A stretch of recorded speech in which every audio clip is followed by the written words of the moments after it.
Hello, eu encontrei esse joguinho aqui. Eu já joguei ele, mas não salvou. Eu vou ter que tirar o efeito sonoro porque não tem como controlar o volume, tá muito alto. Eu já joguei esses 3 primeiros aqui, mas para começo de conversa, se liga na harmonização da esfinge. A gata perfeita, o delineado em dia, a boca feitinha, perfeita, né? Não é bem egípcia, as egípcias são máscaras faraônicas de homens. Porque quando assumiram mulheres, elas usavam as mesmas máscaras, né? Porque existiram rainhas que foram faraós, não foi uma, não foi duas, foram várias. Do contrário da Grécia Antiga, mulher não era nem gente, no Egito elas eram bem respeitadas e poderiam assumir com tranquilidade grandes cargos. Não assim sempre, mas com tranquilidade. A esfinge feminina é a esfinge grega, mas não tem problema nenhum. Esse jogo é até bem legal, assim, bem fidedigno. Só que se liga só nesse crime que eu vou cometer. Eu vou quebrar a entrada e eu vou entrar nesta pirâmide quebrando. Engraçado, né? Aqui a gente vai encontrar a tumba de Tutankhamon. E Tutankhamon não foi enterrado numa pirâmide. Olha só o que acontece quando sai por aí detonando as coisas. Então, assim, vamos lá do início. Como as coisas eram encontradas? Na dinamitada. Porque no início das escavações arqueológicas no Egito, a intenção não era estudo. Era catar tesouro e roubar e levar para si mesmo, para colocar à exposição do seu próprio país, para lucrar em cima disso, ou ainda pior, para lucrar de próprio bolso, vender para um milionário exótico, enfim. E essas peças têm valores altíssimos, porque ainda existe, né, essa roubo de artefatos, né? Como, por exemplo, busto de Nefertiti está no Egito, busto de Nefertiti está na Alemanha, e a Alemanha simplesmente se recusa a devolver o busto de Nefertiti, que foi uma das maiores rainhas do Egito, e especula-se, assim, ó, muita gente acredita de verdade, a partir de evidências, né, que Nefertiti tem assumido depois da Revolução Armaniana de Akhenaton, que fez com que ele fosse deposto e possivelmente assassinado pelos sacerdotes do deus Amon, que não ficaram nem um pouquinho interessados quando ele colocou o deus Aton e ele mesmo como os únicos deuses do panteão, porque o culto de Amon era o culto mais poderoso do Egito, logo os sacerdotes eram riquíssimos, eram chiquérrimos, e daí do nada o faraó fala que tu não é mais relevante, né? Não serviu de interesse de ninguém, a população também não gostou do que ele fez, porque eles sempre foram politeístas, então não combinou direito, né? Mas aí, antigamente havia esses roubos que eram na dinamitada mesmo, foda-se, que era pra arrombar a tumba, sabe? Era pra chegar com tudo. Mas curiosamente, aqui que a gente vai encontrar Tutankhamon, encontrei a entrada. Tutankhamon não foi enterrado numa pirâmide, porque ele era do Reino Novo. No Reino Novo, os faraós já eram enterrados em tumbas dentro de um monte. Eles não eram mais enterrados em pirâmides construídas. Mas, curiosamente, eles ainda ficavam dentro de pirâmides, porque pirâmides representavam o monte da vida e ascendia ao céu através dela, então eles precisariam estar em pirâmides. Eles foram enterrados num morro que se assemelhava a uma forma piramidal, eles também deram uma ajeitadinha, e eles foram enterrados ali dentro. Logo, todos esses reis e rainhas e pessoas trabalhadoras ainda estavam dentro de pirâmide, mas não nas construídas do Reino Antigo, que é o Complexo de Gizé e essas outras que a gente conhece. Agora a gente vai cavucar aqui e encontrar ele. Tá, aranha? Ó, é batucando mesmo, né, gente? E assim, Howard Carter levou, eu não lembro se foi 20 anos, eu sei que ele passou muito tempo escavando até encontrar o túmulo do Tutankhamon, que ele tinha certeza absoluta que existia, porque ele encontrou menções desse faraó em documentos e ele falou, se ele é dessa época, ele existiu, a tumba dele tá no Vale dos Reis, não pode estar em outro lugar senão no Vale dos Reis, realmente ele estava certo. Mas com certeza ele não achou na picaretada, tá, gente? Porque faz tempo que não é mais na picaretada que funciona, até porque destrói as estruturas, e como aconteceu ali no joguinho mesmo, cai. E quando cai, tu destrói. E sem querer, os primeiros arqueólogos que foram lá com boas intenções destruíram sítios, porque eles quebravam, porque eles iam com picareta, porque eles explodiam, ou tratavam de forma inadequada os resquícios. Então, houve sítios arqueológicos que foram perdidos completamente por causa do manuseio. Ó, encontrei todas as peças, pessoal. Por causa do manuseio desses arqueólogos que ainda não sabiam, né? Mas a única forma de aprender é rateando mesmo, né? Ali apareceu um crocodilo e eu não comentei, eu achei que eu ia demorar mais. Eu vi num livro que o deus Sobek era um deus crocodilo e a partir do suor dele vertia a água do Nilo. Todo animal que era escolhido para representar o deus ou que era um deus tinha um porquê disso, né? E qual seria o porquê dos crocodilos? Os crocodilos só vivem, ao mesmo período, em águas puras, águas boas. Eles são muito filtradores, assim. Além disso, eles comem cadáver. Então, acontece que se ele tá ali, é um representativo positivo que aquela água tá certa, tá tudo bem, né? Agora a gente vai limpar no pincelzinho, né? Que é mais realista. Gente, sobre a gente ter que remontar aqui, né? A gente vai limpar aqui direitinho e depois a gente vai remontar, certo? E esses dias eu fiz um curso, né? E o professor falou, ele mostrou a imagem de cima do Vale dos Reis, onde está Tutankhamon. E nessa imagem de cima, apareciam umas pedras, assim, delimitadas, um quadrado. Vê o Minecraft! E ele comentou que são pedras que os arqueólogos, se liga, ainda não encontraram o lugar. Que quando eles encontram o lugar da pedra, eles vão lá e remontam. Então tem templos, tem muros, tem estátuas que os arqueólogos remontaram. Pedrinha por pedrinha. Esse muro aqui, ó, que eu vou botar, eles remontaram com as pedras que estavam ali. Eles remontaram esse muro. Então, assim, é trabalho de formiguinha arqueólogo, sabe? Inclusive, atrás do túmulo de Tutankhamon encontraram uma câmara. Não é isso, tá, gente? Mas, tipo, por um raio-x encontraram que tem uma câmara vazia. Porque tem muitas tecnologias agora que não são invasivas, que reconstroem com tecnologia, ou às vezes tem um buraquinho, eles enfiam um robozinho, isso já aconteceu, o robozinho grava.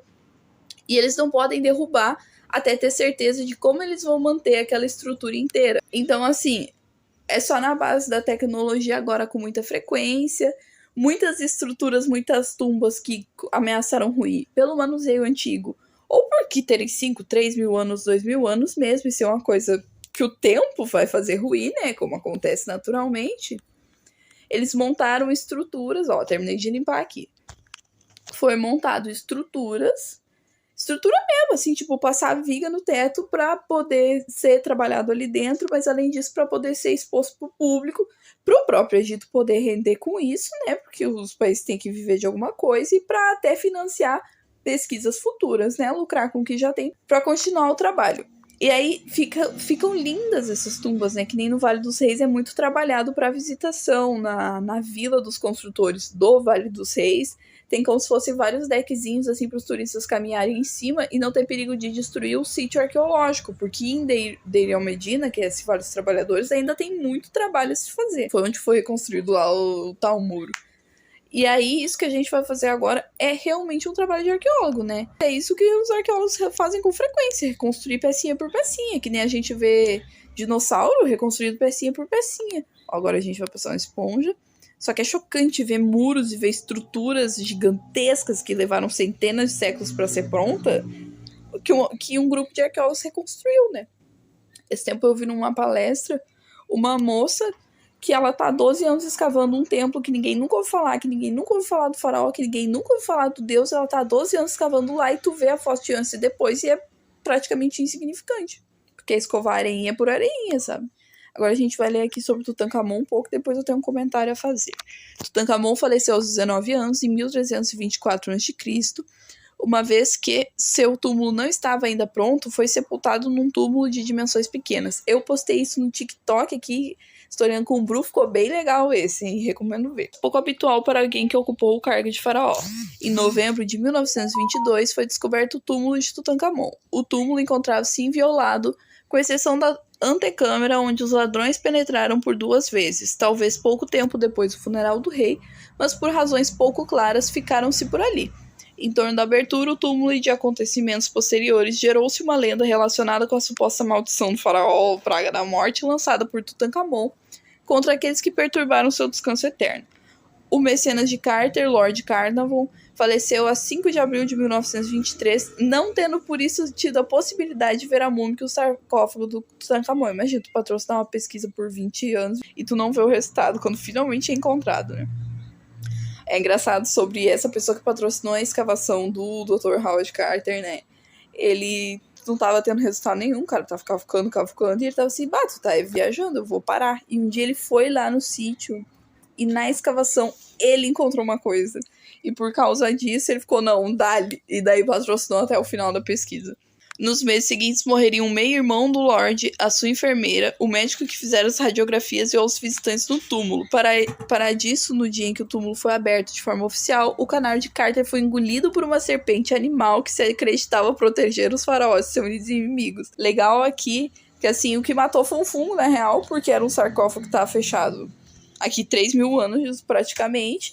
Fechado. E daí eles não tinham conhecimento que tinha que proteger o rosto antes de ir lá furungar, para fazer os testes, para ver se é seguro, para depois fazer a abertura total, né? Abertura, assim, sem precisar se proteger.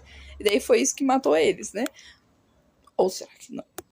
Sobre esse bonequinho branco aqui, o bonequinho branco esse aqui, ó. Tem um comentário. Esse bonequinho branco aqui, quem é que chegava destruindo tudo? Gente branca, né? E quem é que não devolve as coisas? Gente branca. Então eu achei muito interessante essa escolha de pegar uma pessoa mega branca e colocar no jogo. Mas atualmente, por causa desse roubo, por causa dessa destruição que o povo branco e o povo estrangeiro fez no Egito, existe uma legislação, assim, bem ferrenha sobre... Por favor, sai daí, Nika. Sai das minhas coisas. Sobre, para fazer escavações e estudos lá dentro, tu tem que ter uma porcentagem da equipe egípcia e tu tem que ter um doutor ou algo assim comandando junto com um doutor estrangeiro. Tu não pode ter uma equipe só de estrangeiro lá. E se por acaso alguém leva embora um artefato sem ter autorização do governo, está uma briga internacional feia para impedir que esses roubos de artefato continuem acontecendo, né? Mas agora a gente vai cavucar, entrar aqui e achar Tote. Tote, rei da sabedoria, né? Tote foi o deus que criou o olho de Horus, que eu acho que é o símbolo mais conhecido do Egito, é o olho de Horus, né? Que ele era o quê? Proteção, né? Como é que Horus perdeu esse olho para começo de conversa?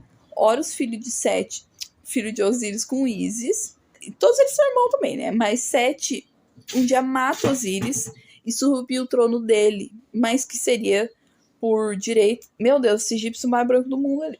Seria por direito de Horus. Então, quando ele cresce, ele vai lá e desafia o tio dele, Sete, tio irmão dele, Sete, pra pegar de volta o trono dele. A múmiazinha faz. Só que tem uma batalha que ele perde um olho. E ele vai até Tote, deusa da... Eu podia ter continuado aqui, né? Ele vai até Tote, né? Deus da sabedoria. E Tote dá pra ele esse olho, né? Ensina também como ele pode derrotar o tio dele. Falar sobre esse egípciozinho branquinho que tá passando aqui. Egito foi um lugar muito grande e foi um lugar de muita troca cultural, porque eles não tinham nada contra o estrangeiro. Inclusive, houve estrangeiros que viraram faraó, houve estrangeiros que viraram vizir, que era como se fosse o primeiro-ministro da coroa britânica, sabe? Então eles não tinham nada contra o estrangeiro, podia ir lá. Esse papo que os hebreus foram no Egito e viraram escravo é mentira, não existe nenhum resquício arqueológico, não bate as datas, não precisa ter nada a ver com aquilo. Enfim, não bate. Né? Até da mitologia cristã não tem problema nenhum, é a história deles, cada um seus problemas. Então, como eles eram muito abertos a estrangeiros, o tom de pele e a etnia deles que é um debate, né, que as pessoas têm, que eles eram negro retinto, na verdade eles eram multiétnicos. Então eles tinham vários tons de pele, e tinha retinto, e tinha gente mais clara, mas era isso, né? Também tinha gente de Roma, da Grécia, que ia pra lá. Então eles tinham várias etnias, que nem o Brasil, assim, era uma mistura, eles não eram um ou outro. Agora vamos falar uma curiosidade sobre ele. Vamos ver, essa parte azulzinha que eu não comentei na máscara de Tutankhamon. A máscara de Tutankhamon, aquele azul é feito de lápis lazuli. Ela é feito de ouro, lápis lazuli e alguns outras joias. Lápis lazuli era a pedra mais preciosa no Egito, porque existia uma mina de lápis lazuli. Eu não lembro se era na Núbia. Então, a exploração carésima. Quem conseguia adquirir carésima. Então, era assim, a pedra da realeza era lápis lazuli. Não era ouro, não era diamante, não era rubi. Era lápis lazuli. E só quem conseguia mesmo era a realeza, né? Não tinha chance nenhuma de uma outra pessoa conseguir. Inclusive, sem... Realeza, não. Realeza faraônica. Agora, sobre Tote. Sobre esse bico dele. Agora a gente vai ler dele, ó. Tote é um deus egípcio representado com cabeça de Ibis. É o deus do conhecimento, da sabedoria, da música e da magia. Segundo a lenda, Tote inventou a escrita egípcia antiga, os hieróglifos.